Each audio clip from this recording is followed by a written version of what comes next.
everyone, welcome back to Fighting Spirit Film Festival. It's Jess.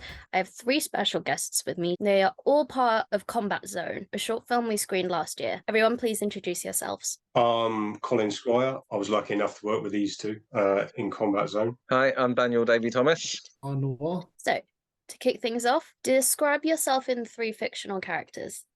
The only two that I could come up with was Danny LaRusso, I guess, because he's a bit of a underdog. And the only other one that I got suggested was Ralph Wiggum from The Simpsons. That was it for me. I couldn't think of anyone else other than maybe the Hulk. I get a little bit angry sometimes at work, but that's about it. They're the only ones I could think of. Right, I'll go next. Right, yeah, so I would like to have said like Rocky, Popeye, Han Solo maybe, but I'm thinking more Homer Simpson, Donkey from Shrek, and Jar Jar Binks. If I was going to say anyone, I'd probably go with, I want to say the man with no name from the, that character. And I don't know, I really kind of struggle with this. I can't remember the name of the character, but probably the character from Commando, the whole ex-military thing, then just leaving it to run a quiet life somewhere and just kick ass. How did you three meet, and how did you all join the project? I met Dan on the set of another project just after lockdown. We become good mates thanks we both connected over Van Damme. And then coincidentally, I met Ryan on the set of Rupture. We both had extra work. Yeah, and then we just kind of all connected because all three of us know Mark Strange, and that's how we connected over that. And then we all just met together on the set of Combat Zone. Mark Strange wrote the script for Combat Zone. What were your first thoughts when you read the script?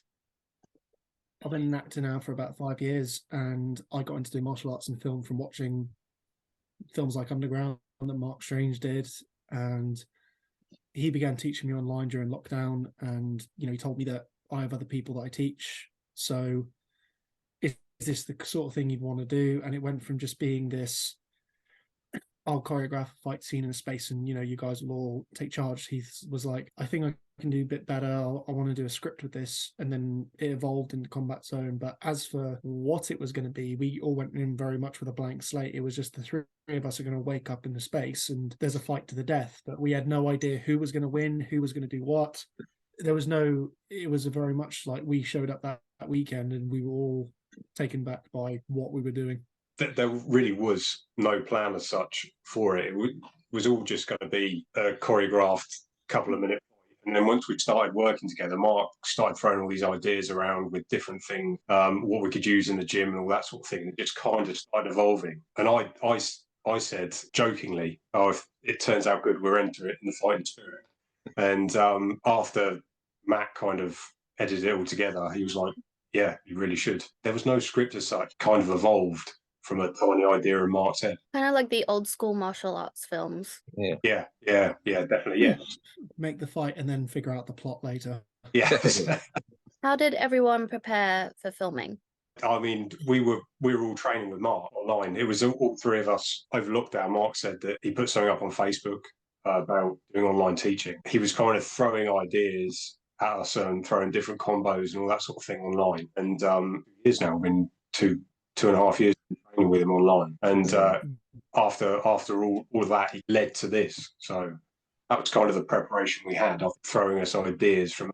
I mean, like I say, I was basically told somebody wants to make a show reel. Do you want to come and get involved? And that was all the information I got really. So I didn't do much prep work. I've never been involved in anything like this before. I've never done any acting before, any fight scenes before. So it was all new to me. So I didn't really know how to prepare. So I just thought, well, I'll come along and see what it is I can do to get involved and help. And just working with Mark and the boys and everything, I could see that they've all got a lot of experience and they sort of helped me through it really. Yeah, I mean, he kept it very ambiguous. He wanted it to be, as much of a surprise as it was for the audience who've watched the film. It's very much. It was the same for us. He was like, he just kept saying, be prepared for the unexpected, but it's the same with, at the end of every course we do with him, it's the same lesson, train every day, plan for everything, it's a lifestyle. This isn't it very much that, that mentality coming into that film. And so you don't know what's going to come, go with it, try your best, work around it. As an actor, was it like improv, and did you use improv skills to be able to navigate your way through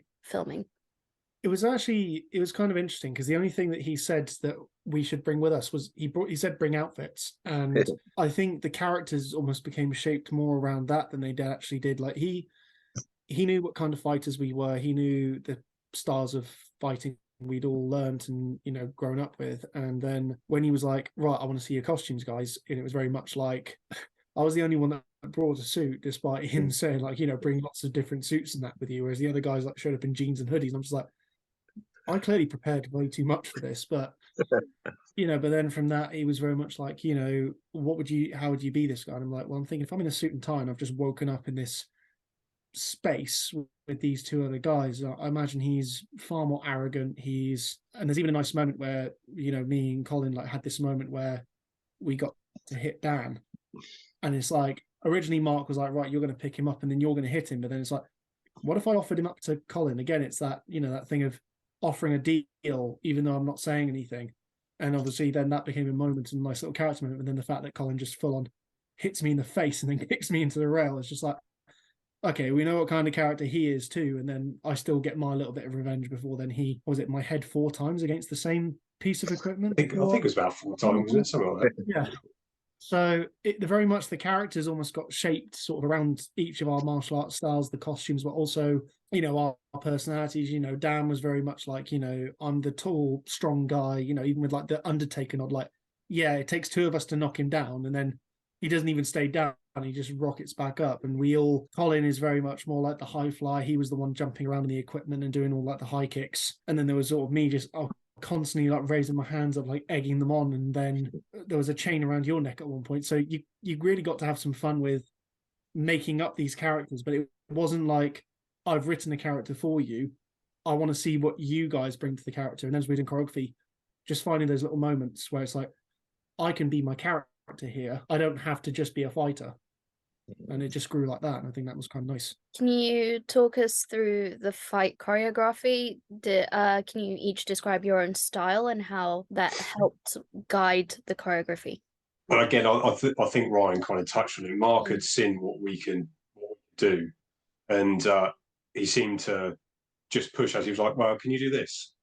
And I was like, "Well, I'll give it a go." And he was like, "Oh, cool, okay, yeah, we'll now do that running up there and such." And just literally just started that morning, and he was just throwing ideas at us, and we were like, well, okay, let's just how far I could go, because where it was filmed in the gym, it was still being used, and there was people in there just looking at us thinking, what are they doing, but he knew that I've got quite a taekwondo and kickboxing background. Yeah, I mean, for me, my background was karate, but then within the military I tried all the clubs. I've done boxing, I've done Muay Thai, bits of MMA, and then with Mark I've done Chinese Kung Fu, I've done weaponry, I've done my character. In a way, I kind of have a lot of fun because 1 minute it's like I might be throwing like consecutive punches repeatedly, but then the next minute it's like I'm just grabbing Colin by his shirt and I'm just throwing him into the wall in a headbutt. It was very brawler-esque, but also very like adaptable. So the way I would hit Colin was not the same way I'd hit Dan's character. Yeah, but I think with my stuff, really, I mean, I think I was more there just to take a beating. I think.